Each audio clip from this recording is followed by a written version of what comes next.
स्वागत है आप सबका प्रभु कथा में। अधरम मधुरम वदनम मधुरम नयनम मधुरम हसितम मधुरम हृदयम मधुरम गमनम मधुरम मधुराधिपति रखिलम मधुरम। भगवान श्याम सुंदर श्री कृष्ण का सब कुछ मधुर है। उनका मुख मधुर है, उनका चेहरा मधुर है, उनकी मुस्कान मधुर है, उनका हृदय मधुर है, उनका रूप मधुर है, उनकी बाल छवि मधुर है। इस बाल छवि की अद्भुत रूप का दर्शन करने की इच्छा हर किसी को है। आज मैं अपने कथा में बताऊंगी कि भगवान कृष्ण छोटे रूप में, बाल रूप में थे, तो उनके दर्शन के लिए कैसे भगवान शिव कैलाश से नंदगांव आते हैं और भगवान कृष्ण का दर्शन करते हैं। उनके बाल रूप का अद्भुत दर्शन करके अभिभूत हो जाते हैं। आज मैं अपने कथा में भगवान शिव के, भगवान कृष्ण के दर्शन की अद्भुत लीला बताऊंगी। जब भगवान शिव को ये पता चला कि भगवान कृष्ण का जन्म नंदगांव में हुआ है, गोकुल में हुआ है, तब भगवान शिव के मन में विचार आया कि उनके इस बाल रूप का दर्शन करने के लिए मैं जाऊं और इस बाल रूप का दर्शन करके आनंद विभोर हूं। तब भगवान शिव ने क्या किया? भगवान शिव कैलाश पर्वत से सीधे नंदगांव पहुंच गए भगवान कृष्ण के बाल रूप का दर्शन करने के लिए। भगवान शिव ने एक साधु का वेश धारण कर लिया। उनके गले में लेकिन सर्पों की माला जरूर थी। उनके गले में सर्पों का माला, उनके हाथ में कमंडल और साधु का वेश बनाए हुए भगवान शिव कैलाश पर्वत से नंदगांव पहुंच जाते हैं भगवान श्री कृष्ण के दर्शन करने के लिए। उनके बाल छवि, उनके बाल रूप का दर्शन करने के लिए नंद के गांव गोकुल पहुंच जाते हैं। नंद के घर के पास जाके भगवान शिव भिक्षाम देही कहने लगते हैं। मैया यशोदा भगवान कृष्ण को अपने लल्ला को स्नान करा रही थी। तभी उन्हें किसी साधु की आवाज सुनाई दी जो भिक्षा मांग रहा था। मैया यशोदा ने अपने दासी से कहा, दासी जाओ देखो कौन से साधु महाराज आए हैं और कौन आवाज लगा रहा है। दासी बाहर जाके देखती है तो एक साधु महाराज खड़े हैं। दासी आके नंद रानी से कहती है कि माता यशोदा, मैया यशोदा, एक साधु महाराज आए हैं और भिक्षा मांग रहे हैं। तो माता यशोदा कहती हैं, यशोदा रानी कहती हैं कि दासी जाओ और जो भी साधु महाराज को चाहिए, अनाज, धन, जो भी चाहिए उनको दे दो। दासी अनाज और धन लेके जाती है और साधु जी महाराज को, भगवान शिव को, जो इस समय साधु महाराज बने हुए हैं, उनको भिक्षा देने लगती है। कहती है, साधु महाराज ये भिक्षा आप लीजिए। भगवान शिव कहते हैं, मुझे भिक्षा नहीं चाहिए, मैं भिक्षा लेने के लिए यहाँ नहीं आया हूँ।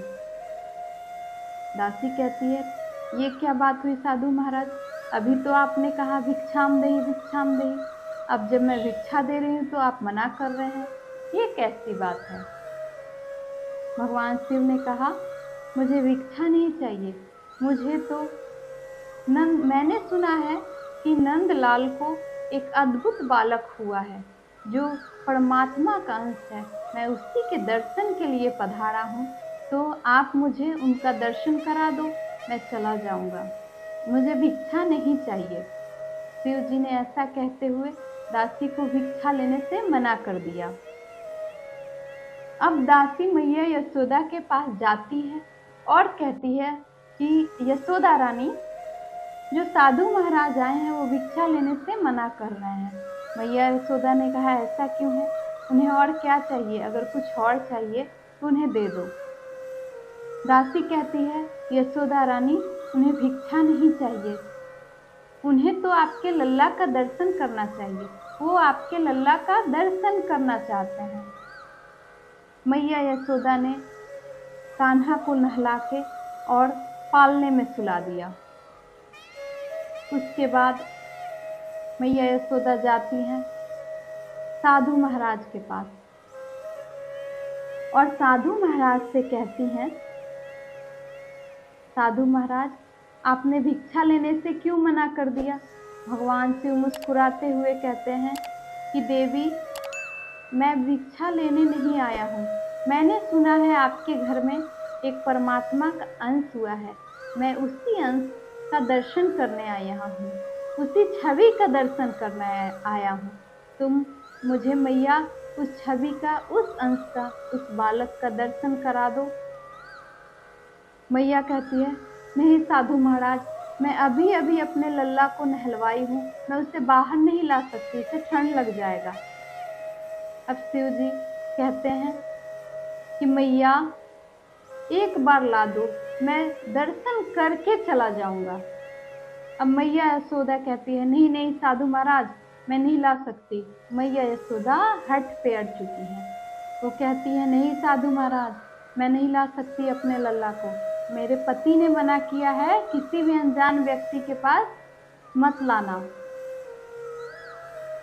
मैया यशोदा कहती हैं, और आपके गले में तो सर्पों का माला है। मेरा लल्ला, छोटा सा लल्ला, आपके गलों में सर्पों का माला देखेगा, वो डर जाएगा। मैं नहीं ला सकती, आप मुझे क्षमा कर दीजिए, आप भिक्षा लीजिए और जाइए। अब भगवान शिव तो असमंजस में हैं। वो कह रहे हैं, देखो माता, मैं बहुत दूर से आया हूँ, मैं कैलाश पर्वत से आया हूँ, मैं उनके दर्शन करने के लिए, उनके बाल रूप का दर्शन करने के लिए आया हूँ। यह मौका बार बार नहीं आता है, कितने हजार सौ वर्षों में यह मौका कभी कभी आता है। मैं उसी रूप का दर्शन करने आया हूँ, मुझे दर्शन करा दो मैया, मैं चला जाऊंगा। अब शिव जी अपने हट पे अड़े हुए हैं कि दर्शन कराओ, मैं चला जाऊंगा, और मैया अपने हट पे अड़ी हुई है, मैं दर्शन कराने वाली नहीं हूँ। मैया कहती हैं, यशोदा मैया कहती हैं, नहीं नहीं साधु महाराज, मैं नहीं ला सकती अपने लल्ला को, और जब आप इतने दूर से कैलाश से आए हैं तो वहां पे शिव जी का दर्शन कर लेते, यहाँ आने की क्या जरूरत थी। अब भगवान शिव परेशान है। अब उन्होंने मन ही मन नारायण को प्रणाम करते हुए, भगवान कृष्ण को प्रणाम करते हुए कहते हैं, हे प्रभु, हे मेरे आराध्य, आप अपने बाल छवि का दर्शन करा दीजिए, मैं चला जाऊंगा। मैया तो हट पे अड़ी हुई है। भगवान कृष्ण भी उनको अपने मन में प्रणाम करते हुए कहते हैं कि हे आराध्य, मैं कैसे अपना दर्शन कराऊं, ये अभी बाल रूप तो मैया के हाथों में है, जो करेंगी वो मैया ही कर सकती हैं, मैं कुछ नहीं कर सकता।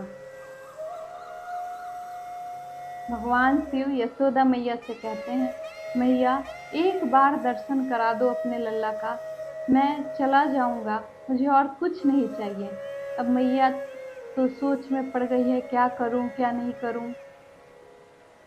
तभी वहां पे एक बूढ़ी, जो गांव की बूढ़ी औरत है, वो आती है और कहती हैं यशोदा मैया से, यशोदा रानी, ये मुझे कोई साधु नहीं लग रहा है, ये कोई परमात्मा है, तुम अपने लल्ला का दर्शन करा दो, और तुम्हारे लल्ला से इनको जो आशीर्वाद प्राप्त होगा, उससे तुम्हारे लल्ला को शक्तियाँ प्रदान होगी, तुम्हारा लल्ला हर दुखों से दूर रहेगा।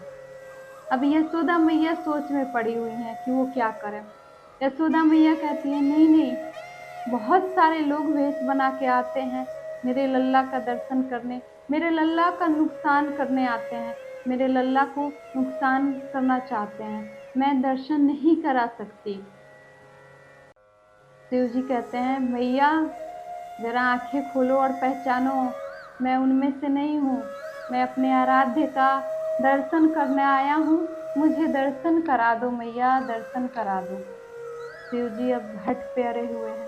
पर मन ही मन नारायण से प्रार्थना कर रहे हैं, भगवान कृष्ण से प्रार्थना कर रहे हैं, आराध्य एक बार दर्शन करा दो। अब जो बूढ़ी काकी हैं वो कह रही हैं, यशोदा रानी तुम अपने लल्ला को लाओ और इनको दर्शन करा दो, तुम्हारे लल्ला धन्य हो जाएगा। अब मैया यशोदा सोचने लगी। फिर मैया यशोदा घर के अंदर जाती हैं और पालने से कन्हैया को, श्याम सुंदर को अपने गोद में उठाए हुए आती हैं। और मैया यशोदा शिव जी से कहती हैं, साधु महाराज ये देखो दूर से ही दर्शन कर लो और चले जाओ। अब भगवान शिव हाथ जोड़ के प्रणाम करते हैं और कहते हैं, हे आराध्य आपके इस बाल छवि का दर्शन करके मैं धन्य हो गया। आपके इस बाल छवि का जो दर्शन हुआ मैं धन्य हो गया आराध्य। भगवान कृष्ण भी उनको मन ही मन हाथ जोड़ के प्रणाम करते हैं और कहते हैं कि आराध्य मैं भी आपको प्रणाम करता हूँ, आप आए मैं भी धन्य हो गया। अब भगवान शिव कहते हैं कि माता मैं इनके चरण छूना चाहता हूँ, आप मुझे चरण छुआ दो। तो यशोदा मैया कहती हैं, नहीं नहीं साधु महाराज आपने दर्शन कर लिया, हो गया, अब आप चले जाओ। अब शिव जी कहते हैं, मैया बस एक बार चरण छूना चाहता हूँ, आप चरण छुला दो फिर मैं चला जाऊंगा। यशोदा मैया कहती है ठीक है। अब यशोदा मैया कन्हैया को लेके आगे बढ़ती हैं। भगवान शिव उनके चरण को अपने माथे से लगाते हैं और कहते हैं, आराध्य आपके इस बाल रूप का दर्शन किया मैं विभूत हो गया, हे आराध्य मैं आपको प्रणाम करता हूँ। भगवान कृष्ण भी उनको प्रणाम करते हैं और भगवान शिव भगवान कृष्ण के बाल रूप का दर्शन करके और कहते हैं, यशोदा मैया मैंने भगवान का, परमात्मा का, उनके अंश का दर्शन कर लिया, अब मैं जा रहा हूँ, मुझे कोई भिक्षा नहीं चाहिए। और भगवान शिव खुशी खुशी वहाँ से चल देते हैं। इस तरह भगवान शिव ने भगवान कृष्ण का अपने आराध्य के बाल रूप का दर्शन किया और दर्शन करके और कहा, हे प्रभु आपका दर्शन हुआ, ये मेरे लिए बहुत बड़ी बात है, मैं आपको प्रणाम करता हूँ। इस तरह भगवान शिव ने भगवान कृष्ण के बाल रूप का दर्शन किया था। जब जब भगवान नारायण अपना अवतार लेके धरती पे आते हैं, भगवान शिव उनके बाल रूप का दर्शन करने जरूर जाते हैं। तो आज का कथा यही था कि भगवान शिव ने कैसे भगवान कृष्ण के बाल रूप का दर्शन किया था। आज कथा में आपने ये कथा सुनी। तो चलिए एक बार बोलते हैं, आप भी मेरे साथ बोलिए, राधे राधे।